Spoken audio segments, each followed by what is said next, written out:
The views and opinions expressed on our podcast by us or by any guest are those of our own and of our guests. They do not reflect the views, opinions, or approval of any Grand Lodge of Freemasonry or any lodge of any jurisdiction.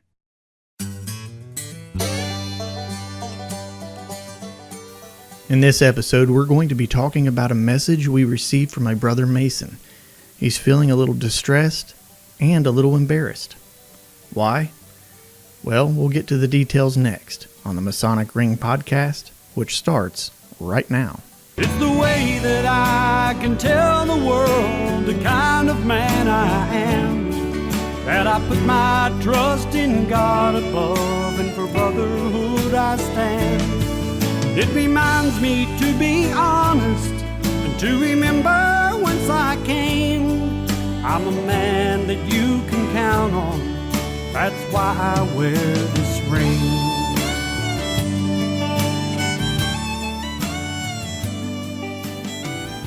Hello and welcome to episode number 27 of the Masonic Ring podcast. I want to thank all of you out there for joining us, and just to let you know that we have a website that you can visit, theMasonicRingPodcast.com. Today we are going to be talking about a message that I received on Facebook from my brother Mason.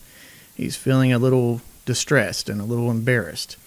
And without further ado, I want to get right into the episode. And I'm going to start by reading his message. Now, I want to mention that I am not going to say his name because I did not ask for permission to say his name. But I think this message is something that all of us Masons could benefit from. The message reads like this. Hi, Nathan. I have been a brother Mason since I was 18.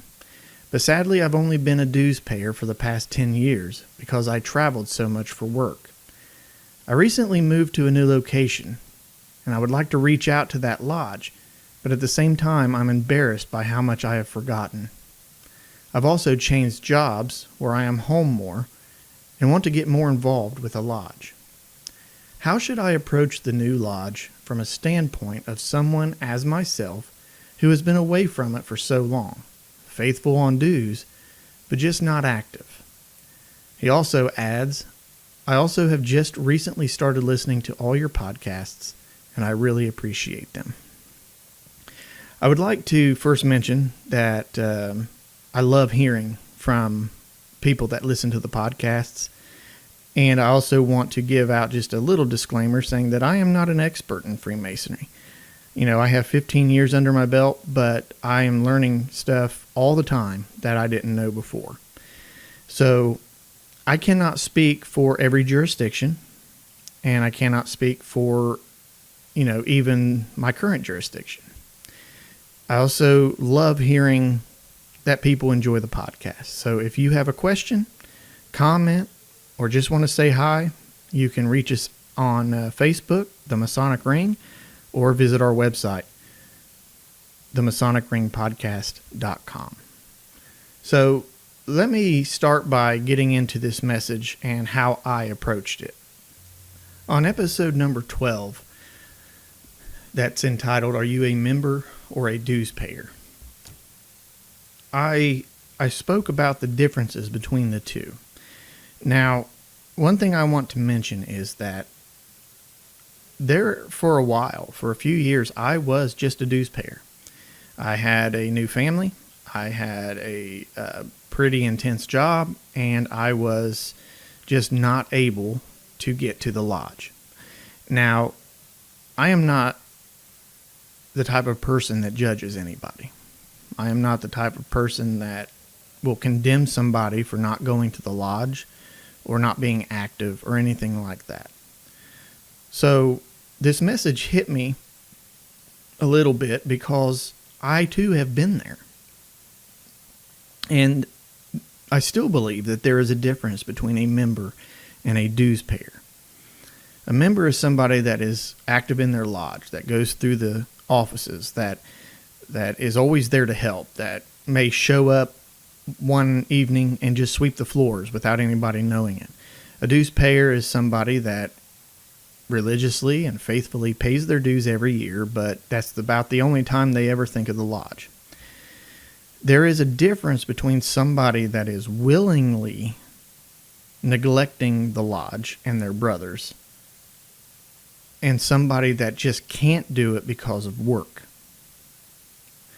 or because of family.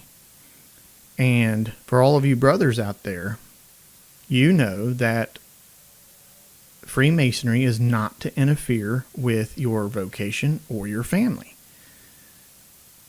So I want to say right off the bat that I am not judging or condemning or otherwise insulting anybody out there that is listening that may not be active in their lodge. There's so many different circumstances, and to be honest with you, life just happens. I mean, let's be honest. Life happens.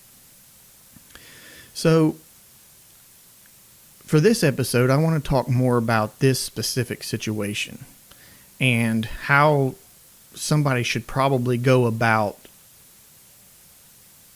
joining a new lodge that has been out of it for so long. I guess one thing that I would probably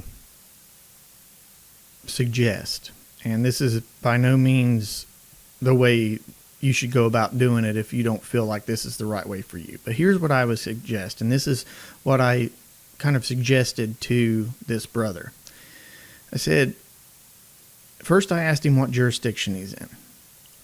And he moved from one location to another location within the same jurisdiction, which is going to make things a little bit easier. My first suggestion would be to find out when this lodge, this new lodge that you are now local in, is having their meetings. I would try to search for them on Facebook, try to find a way to contact them if you can before you go. If that's not an option, I would show up one day. Show up a little bit earlier, find the secretary or the master, find somebody, and sit down and explain the situation to them. Because if you are a member in good standing and you have a valid dues card, although you may have forgotten some of the ritual or whatever that may be, there are different ways to try a brother to make sure that they actually are a brother. And I know in my jurisdiction, you can actually go online and type in their member number, and it'll tell you whether or not they are a member in good standing. As far as Ohio goes, I believe that technically all that's required is a valid dues card and a photo ID, if it's somebody that we don't know. However, that does not let you off the hook for examination, because it's technically up to the Tyler. He can look at your dues card and he can look at your ID, and he may say, okay, you're good. He may go in, ask the secretary to type it up on the website, make sure you're a member in good standing. He may also give you an examination. And that's, the Tyler's prerogative. But if you go in as a brother, approaching other brothers, and you say, this is my situation, and you talk to him about it, and I am going to probably lay money down that 99% of the time you'll be welcome into that lodge with no problem. My second suggestion would be, because human emotions do play a big part in it.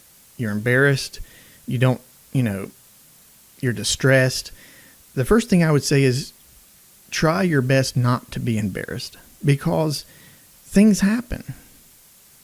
We are a brotherhood, and we are to accept our brother Masons, and we are to help them. Not to sit there and criticize you. They're not going to, any lodge that you go into, if they start criticizing you because of the situation, then that's not a lodge you want to be a part of anyway. I would bet 9 times out of 10, they're going to bring you in, they're going to talk to you, and they're going to tell you the best way to go about making sure that you can get your demit in.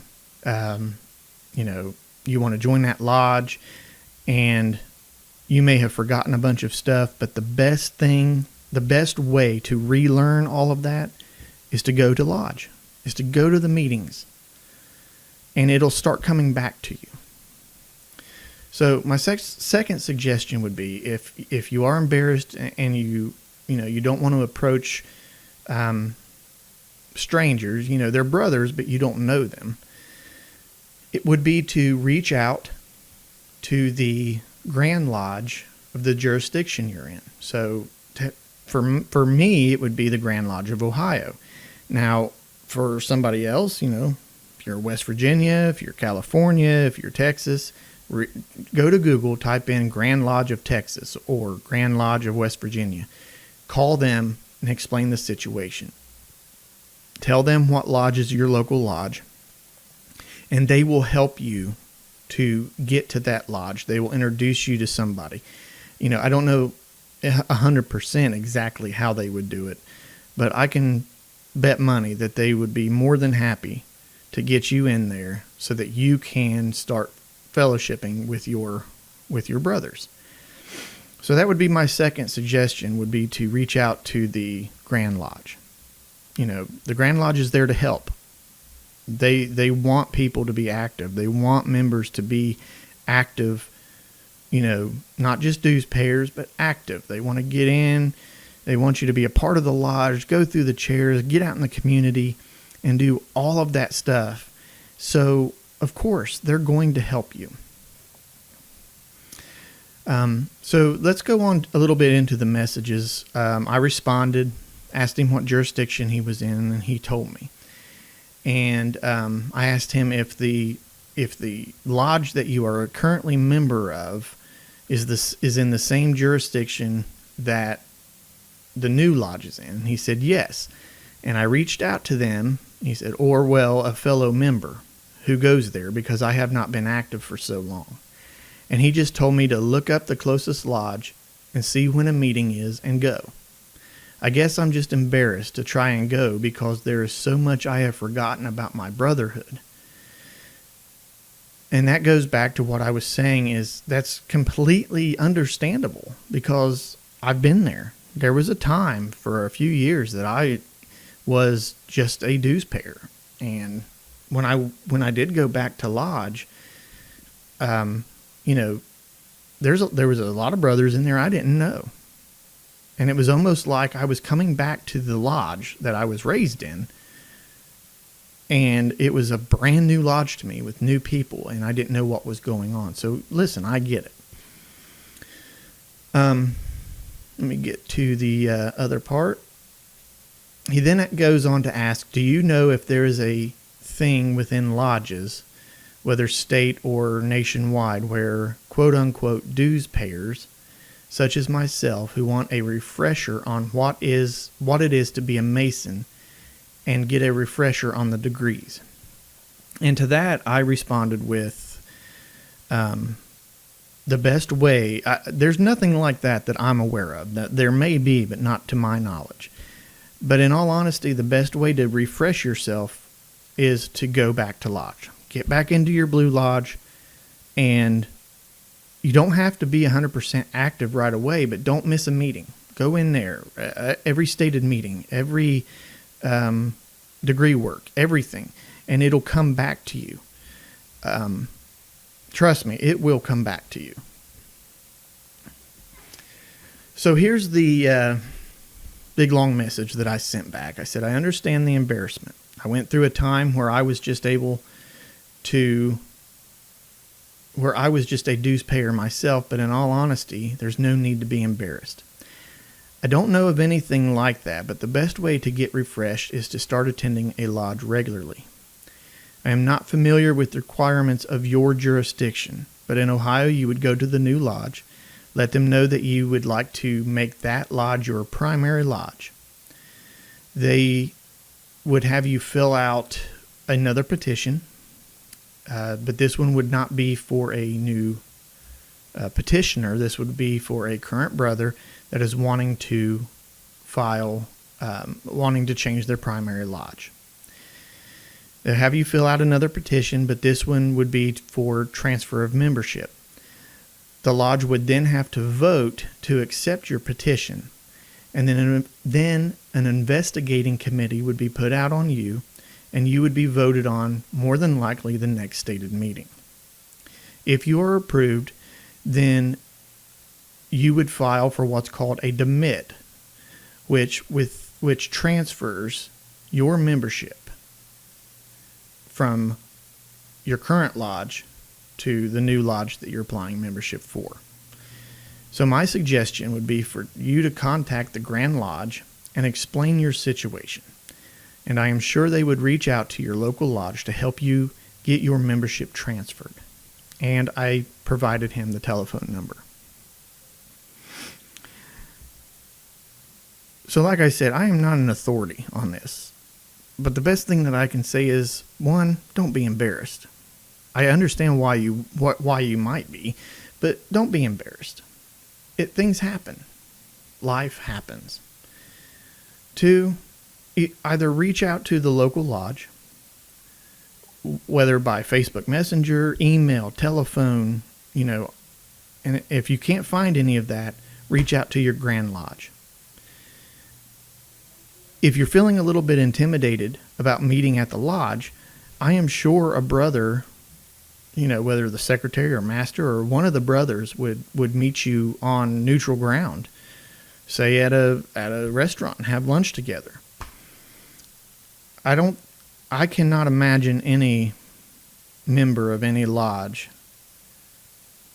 denying somebody that, denying a brother in good standing.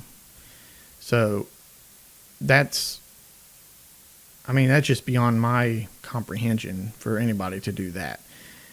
Even if a brother or if a potential brother reaches out, they'll meet with them, ask them questions, and let them know about the fraternity and different things like that. So, but anyway, that's I know this is a short episode, but that is, or this subject is something that I really think is important to discuss, because if we're going to build a bond of brotherhood and one of the brothers goes away and is gone for a little while, are you not going to welcome him back when his situation changes? Of course not. You're going to welcome him back with open arms. And that's exactly what happened with me. Even the new people that I did not know, there was some old timers that I knew, and, that lodge has been my lodge since I was raised. I mean, I was running around that lodge when I was knee-high to a grasshopper.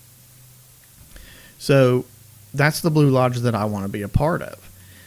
And when I came back in, I was a sideliner for a while.